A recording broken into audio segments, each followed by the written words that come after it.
चलिए साहब, यहाँ देखिए NCERT 10th class math exercise 6.5।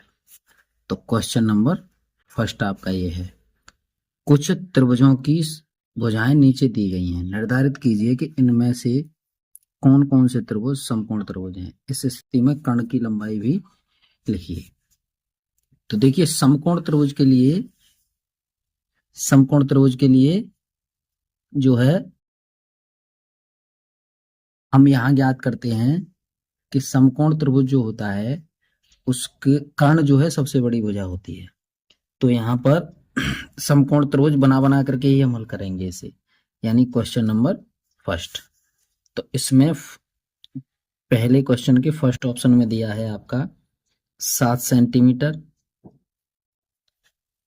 और 24 सेंटीमीटर और 25 सेंटीमीटर।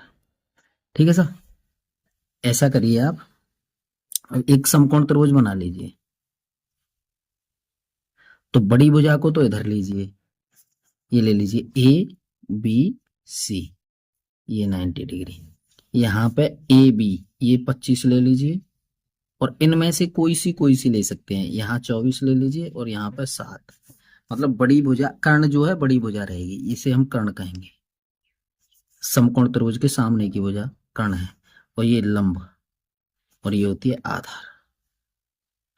आधार इस तरह से हम, एक प्रमेय होती है हमारी पाइथागोरस प्रमेय। त्रिभुज एबीसी में पाइथागोरस प्रमेय, पाइथागोरस प्रमेय से। तो पहले आप ये देखिए, हिंदी में ही लिखते हैं हम, यानी कर्ण का वर्ग जो होता है वो शेष दोनों भुजाओं के वर्ग के योग के बराबर होता है। तो लंब का वर्ग प्लस आधार का वर्ग, आधार का वर्ग। ठीक है। चलिए साहब, कर्ण क्या था हमारा AC, AC square equal to लंब क्या है हमारा BC square plus A B square. ठीक है साहब।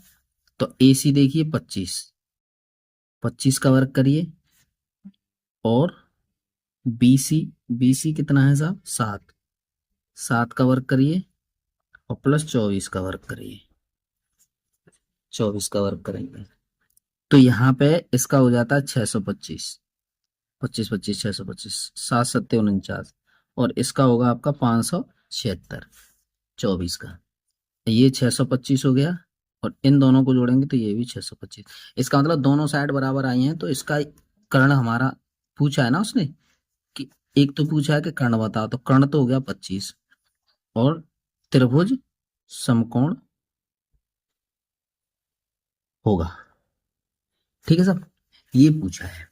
इसी तरह से हम अब इनको औरों को भी हल करेंगे। चलिए साहब आइए, अब है अगला सेकंड पार्ट, क्वेश्चन फर्स्ट का ही सेकंड पार्ट है। सेकंड पार्ट है, तो हमें एक दिया है 3 सेंटीमीटर, और एक दिया है 8 सेंटीमीटर, और एक दिया है 6 सेंटीमीटर। तो उसी तरह से हम समकोण बनाएंगे। यहाँ पे जरूरी नहीं है कि वही मान रखेंगे आप, पी क्यू आर ऐसे रख लीजिए। तो यहाँ पे देखिए बड़ी भुजा को हम यहाँ रखेंगे, तो 8 है बड़ी भुजा, इसको ये रख लीजिए, इसको ये रख लीजिए। इन दोनों को कैसे भी मान सकते हैं, लेकिन बड़ी भुजा को कर्ण मानेंगे। तो यहाँ चलिए हम क्या करेंगे, P Q square equal to P R square plus Q R square, ये करेंगे। तो पी क्यू देखो 8, 8 का स्क्वायर करो, पी आर कितना है 3, 3 का स्क्वायर करो, और क्यू आर कितना है 6, 6 का स्क्वायर करिए। 8 8 64, और 3 3 9, प्लस 6 का 36।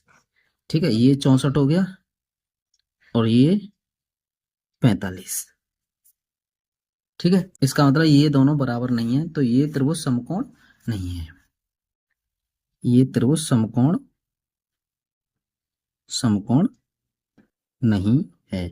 अब देखो समकोण नहीं है तो इसका कर्ण भी नहीं पता होगा। ठीक है ना, जब समकोण ही नहीं निकल रहा है तो कर्ण कैसे पता चलेगी, कर्ण तो समकोण में ही होता है। अब तीसरा पार्ट है साहब इसका, तीसरे पार्ट में क्या कहता है वो, एक तो 50 सेंटीमीटर है, और एक है साहब 80 सेंटीमीटर, और एक है साहब 100 सेंटीमीटर। ठीक है, अब इनका बनाइए आप। ये हो जाएगा 100, ये से 80 लिख लीजिए, इसे लिख लीजिए 50। ए बी सी, ठीक है साहब, ए बी सी। चलो यहां से करते हैं, यहां करेंगे हम A C square equal to A B square plus B C square.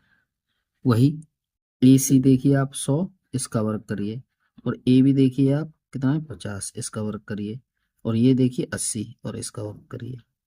80 का वर्ग करेंगे साहब हम, ठीक है जी। 80 का वर्ग किया तो यहां हो जाएगा आपका ये 10,000 और पचम 25, पचम 25, 2500, और यहाँ हो जाएगा 8 अट्ठे 64, ठीक है साहब। और ये तो हो गया 10,000, और ये हो जाएगा आपका ये 8 और 9। इसका मतलब क्या है कि ये दोनों बराबर नहीं है, तो यहां लिख लीजिए यह त्रिभुज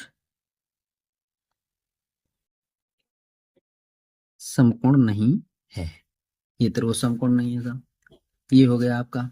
आगे चलिए, आगे है साहब चौथा ऑप्शन, इसी क्वेश्चन का चौथा ऑप्शन है, इसी क्वेश्चन का चौथा ऑप्शन है जी। चौथे ऑप्शन में क्या कहा है जी, देखिए हमें क्या दिया है,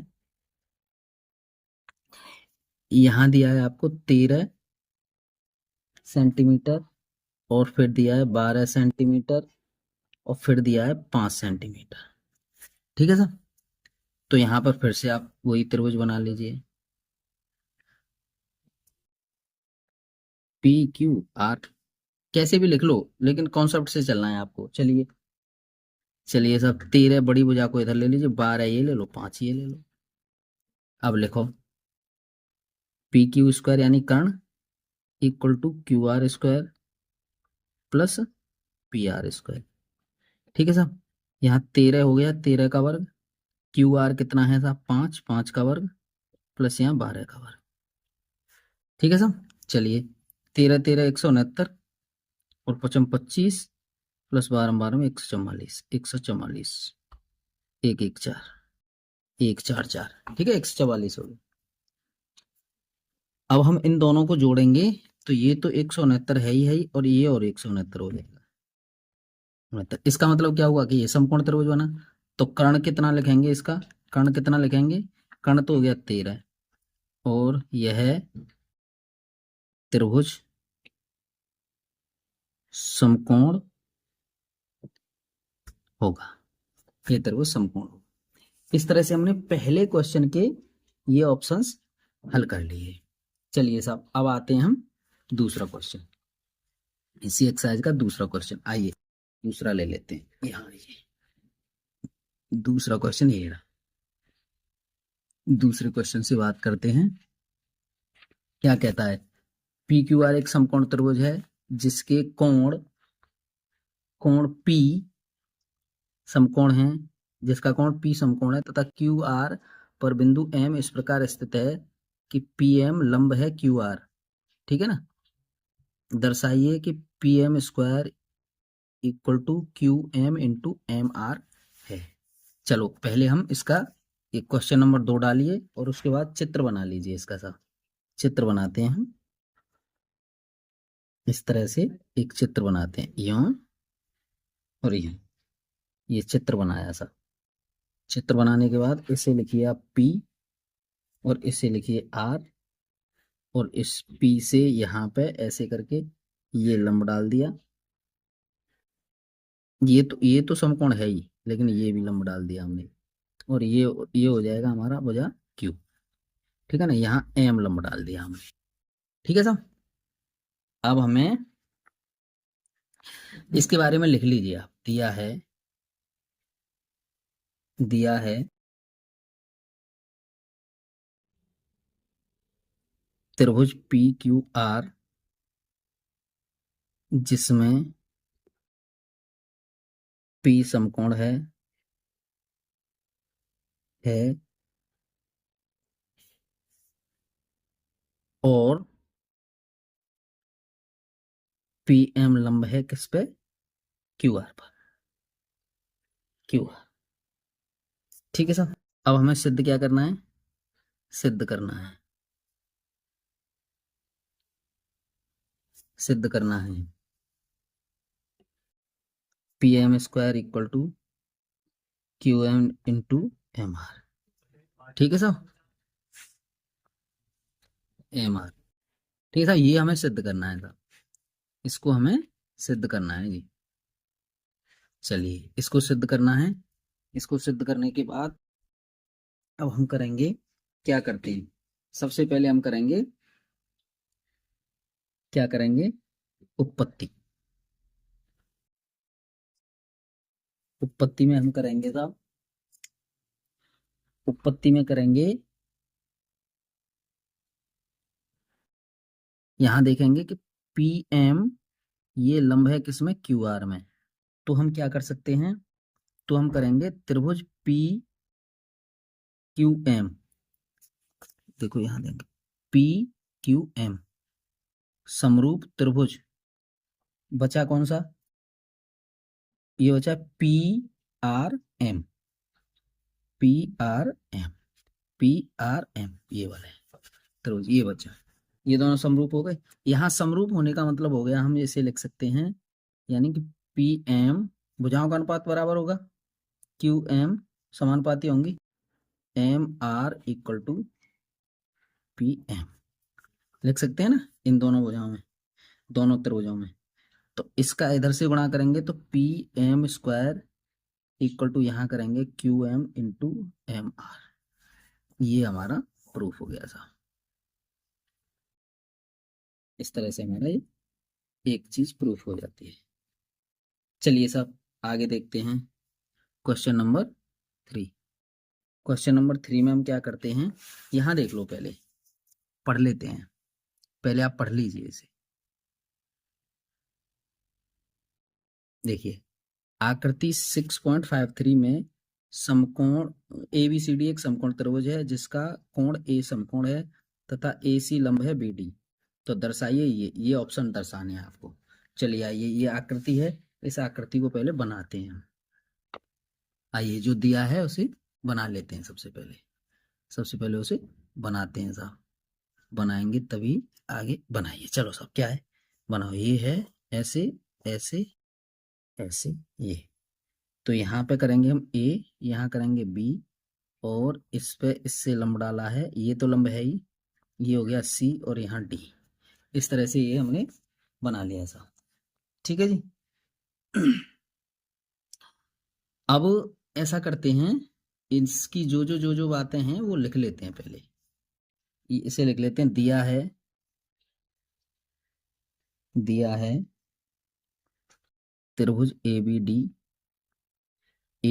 डी त्रिभुज है, त्रिभुज ए बी डी जिसमें एंगल ए समकोण है, समकोण है, तथा तथा ए सी ये लंब है किस पे, बी डी पर। देखो ए सी ये बी डी भुजा पे लंब डाल दिया गया है। ठीक है साहब, चलिए पे हमको सिद्ध करना है A C square equal to B C into D C, और तीसरे नंबर पे हमें सिद्ध करना है A D square equal to B D into C D, ये प्रूफ करना है। आइए अब उत्पत्ति लेते हैं, उत्पत्ति, उत्पत्ति, उत्पत्ति में हमें क्या करना है, ए सी क्या है, लंब है किस पर, बी डी पर। तो इस तरह से ऊपर जो किया था पहले वाले, इससे पहले क्वेश्चन में, त्रिभुज ए बी सी समरूप होंगे त्रिभुज किसके, ए डी सी। ठीक है ना, ये समरूप है सब के। तो इसके लिए हम क्या करेंगे,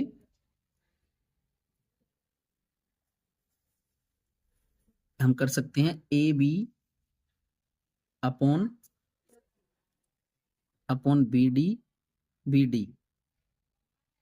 डी इक्वल टू, यहां लिख सकते हैं हम B C upon A B. अब इसको ले जाएंगे तो देखो A B square equal to B E C into B D. तो फर्स्ट नंबर का हमने ये प्रूफ कर दिया सर, प्रूफ। ठीक है सर। अब सेकंड नंबर पर आइए। सेकंड नंबर में हम क्या करेंगे, त्रिभुज, सेकंड नंबर ले लीजिए, त्रिभुज ए सी ए बी सी समरूप त्रिभुज ए डी सी यहां लिख सकते हैं हम ए सी बटे बी सी बराबर डी सी बटे ए डी। ठीक है सर। इसका ए डी ए सी इसका इसमें गुणा करेंगे, इसका इसमें गुणा करेंगे तो ये हो जाएगा A C square equal to क्या बना, B C into D C. अब तीसरा नंबर ले लीजिए, ये प्रूफ हो गया साहब हमारा, प्रूफ। अब तीसरा नंबर ले लीजिए, इसका तीसरा ऑप्शन। तीसरे ऑप्शन में क्या दिया है साहब, त्रिभुज ए सी डी समरूप त्रिभुज ए बी डी। ये एक दूसरे के समरूप होंगे त्रिभुज, बस यही चीज ध्यान रखनी है इसमें। तो यहाँ एक लिखेंगे हम ए डी बटे C D equal to B D upon A D. और ए डी का ए डी से गुणा करेंगे तो A D square equal to, उसी के अकॉर्डिंग लिखो, बी डी को पहले लिखो और उसके बाद सी डी, जो हमें प्रूफ करवाना है। इस तरह से प्रूफ। तो इस तरह से हमारे 3 क्वेश्चन यहाँ हल हो जाते हैं।